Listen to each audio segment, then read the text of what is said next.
ओम गणेशाय नमः। ओम नमः शिवाय। मैं निखिल ज्योतिष आचार्य आप सभी का मेरे चैनल पर पुनः स्वागत करता हूं। आशा करता हूं कि आप सभी स्वस्थ होंगे। महादेव की कृपा आप सभी पर सदैव बनी रहे। ये वीडियो मिथुन यानी कि जमीनाई के लिए अत्यंत विशेष है, क्योंकि ये वीडियो है 7 से 13 अक्टूबर 2024 के साप्ताहिक राशिफल के बारे में। कैसा रहेगा आने वाले हफ्ते का हाल। जो मेरा साप्ताहिक राशिफल होता है वो प्रमुखतः चंद्रमा और उनकी गति पे आधारित होता है। चंद्रमा एक ऐसे ग्रह हैं जो बहुत तेज़ भागते हैं, 2.25 से 2.5 दिन में राशि बदल लेते हैं। स्वाभाविक है कि पूरा हफ्ता जो कि 7 दिन का होता है उसमें कई बार उनकी राशि बदलेगी। अलग अलग भावों में रहेंगे, अलग अलग राशियों में रहेंगे, अलग अलग ग्रहों के साथ युति योग दृष्टि संबंध बनाएंगे। चंद्रमा मन के कारक होते हैं और उनकी विशेषता ये होती है कि जिस भी भाव में जाते हैं उसको बहुत एक्टिवेट कर देते हैं। इसीलिए डे टू डे एक्टिविटी पर उनका प्रभाव बहुत रहता है और इसलिए साप्ताहिक राशिफल की विशेषता भी बहुत बढ़ जाती है कि आप आने वाले टाइम में किस प्रकार से अपने जीवन को प्लान आउट कर सके, एक ज्योतिष के माध्यम से आपको गाइडेंस मिल सके। इसलिए इसकी विशेषता बहुत होती है। यदि आपकी लग्न राशि या चंद्र राशि मिथुन है, दोनों ही गाइडेंस के लिए इस राशिफल को देख सकते हैं। पुनः समझाऊंगा कि टेक्निकली पॉसिबल नहीं है कि आप बोलें कि लग्न राशि है तो अलग राशिफल बनाइए, चंद्र राशि है तो अलग राशिफल बनाइए। जहाँ से आपको ज़्यादा सटीकता बैठती है वहाँ से देखिए।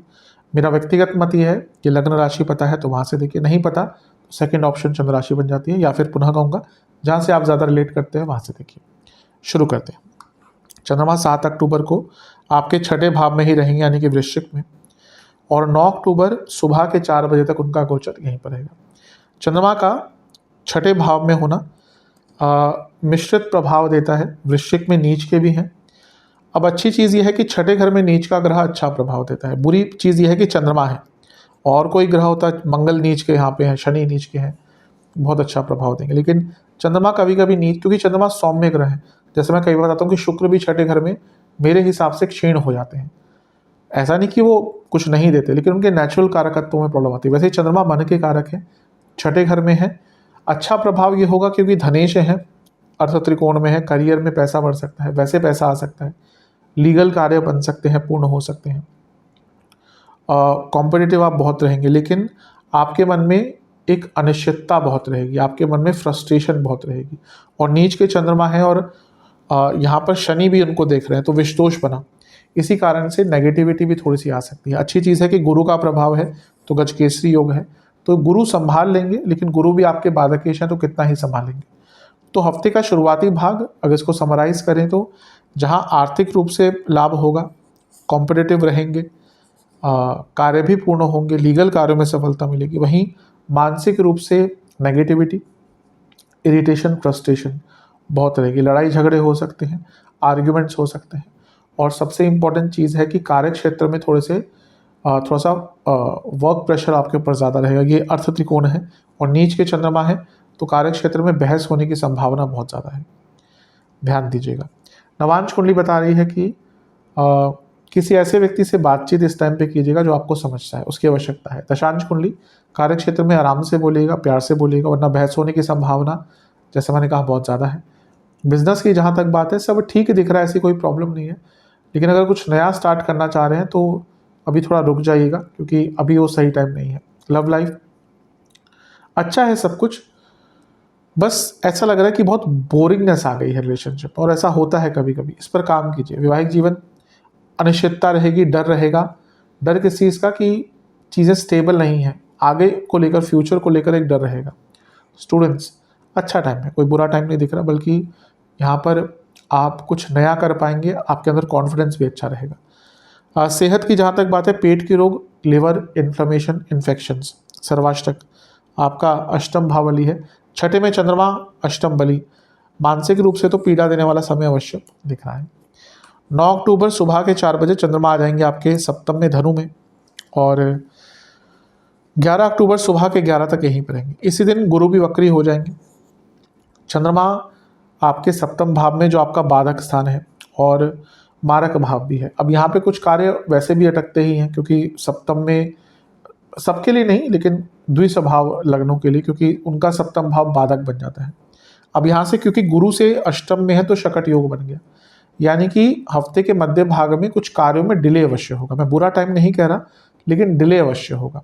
अच्छा भी कुछ होगा मैं बताऊंगा, लेकिन बाधक स्थान में है गुरु से अष्टम शकट योग, यानी कि डिले होने की संभावना जो है वो आपकी बहुत ज़्यादा बढ़ जाती है, बन जाती है। चंद्रमा धन स्थान के स्वामी है और यहाँ से बैठकर लग्न को देख रहे हैं, तो पैसा तो आएगा ही। और यहाँ पे बहुत उच्च कोटि का धन योग बन रहा है। कैसे? धन स्थान, लाभ स्थान, धन स्थान के स्वामी चंद्रमा, लाभ स्थान के स्वामी मंगल। जो मेरे रेगुलर वीडियो देखते हैं उनको पता ही होगा कि मैं हमेशा बताता हूँ इन दोनों स्थानों का कुछ मिलन हुआ तो बनता है उच्च कोटि का धन योग।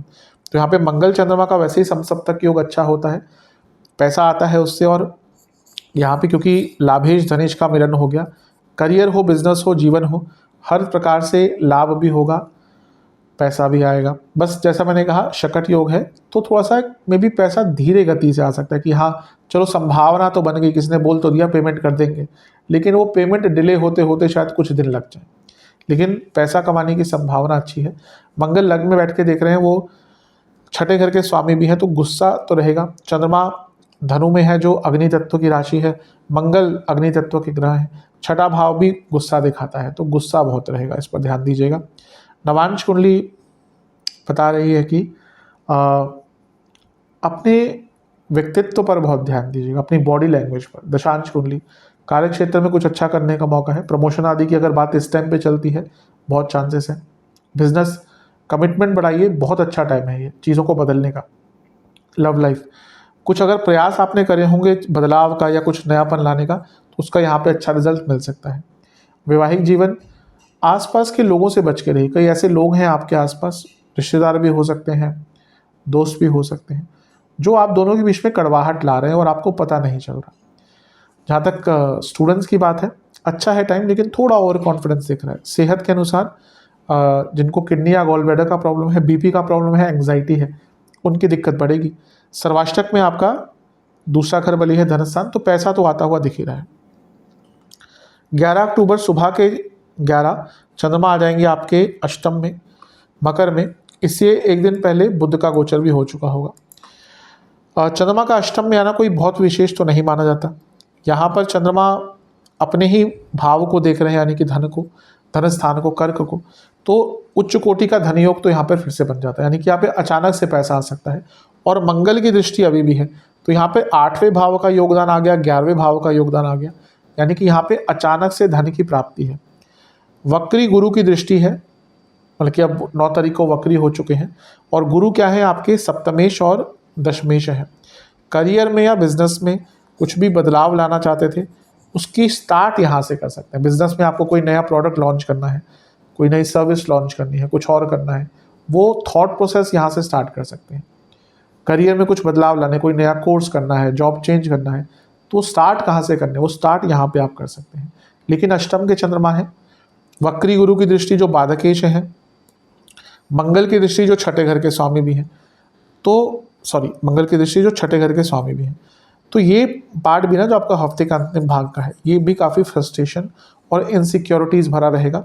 यहाँ पर कई बार आपको ऐसा लगेगा कि गुस्सा बहुत आ रहा है, कई बार आपको ऐसा लगेगा कि आप गलत लोगों के साथ रह रहे हैं, कई बार आपको ऐसा लगेगा आप गलत परिस्थितियों में हैं, और कई बार आप दूसरे लोगों पर आरोपीकरण शुरू कर देंगे।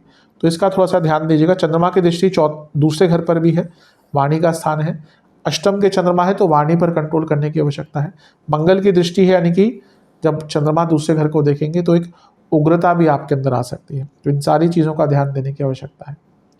नवांश कुंडली बता रही है कि बच के रहिए। आपके आसपास ना बहुत लोग हैं जो एक मुखौटा पहने हुए हैं, इसकी बात को समझने, इस बात के गहराई को समझने की कोशिश कीजिएगा। दशांश कुंडली कार्य क्षेत्र में ऑपोजिट जेंडर से थोड़ा बच के रहिए। आप मेल हैं या फीमेल हैं, बच के रहिए। मतलब कि कभी कभी होता है कि मजाक भी ऑपोजिट जेंडर के साथ भारी पड़ जाता है। एक टर्म है कि कैजुअल फ्लर्टिंग, हेल्दी फ्लर्टिंग, ठीक है, वो कॉर्पोरेट कल्चर है आजकल का, लेकिन कभी कभी वो चीज़ें भी बिगड़ जाती हैं। ये वही टाइम है, तो यहाँ पर स्पेशली ऑपोजिट जेंडर से बहुत केयरफुल होकर बात कीजिएगा। जहाँ तक बिजनेस की बात है, कुछ पैसा डूब गया था, कोई काम रुक गया था, रिकवरी हो सकती है। लव लाइफ चेंजेस बहुत आ रहे हैं, इसलिए अपने आप को बदलिए चेंजेस के साथ। वैवाहिक जीवन की जहाँ तक बात है, ठीक है, थोड़ी सौम्यता रखिएगा अपने व्यवहार में तो और भी अच्छा है। स्टूडेंट्स के अनुसार एक ही चीज़ कहूँगा कि थोड़ा सा आपको प्रोफेशनल होना पड़ेगा। बहुत अनप्रोफेशनल सा और बहुत कैजुअल सा आपका आउटलुक हो गया है, स्पेशली इस टाइम पे रहेगा, इस पर काम करना पड़ेगा। सेहत, इन्फेक्शन, आंखों के रोग, दांतों के रोग, सर्वाष्टक आपका 10वां घर बड़ी है। कार्य क्षेत्र में जॉब चेंज करने का विचार कर रहे थे, समय अच्छा है। उपाय के स्वरूप में गणपति जी को दुर्वा अर्पण करें, लड्डुओं का भोग लगाएं और ओम गजाननाय नमः मंत्र का 108 बार जाप करें। आशा करता हूँ कि वीडियो काम आएगी। चैनल पे नए हैं सब्सक्राइब कीजिए, वीडियो को लाइक कीजिए। मिलता हूँ अगली वीडियो में, तब तक के लिए ओम नमः शिवाय।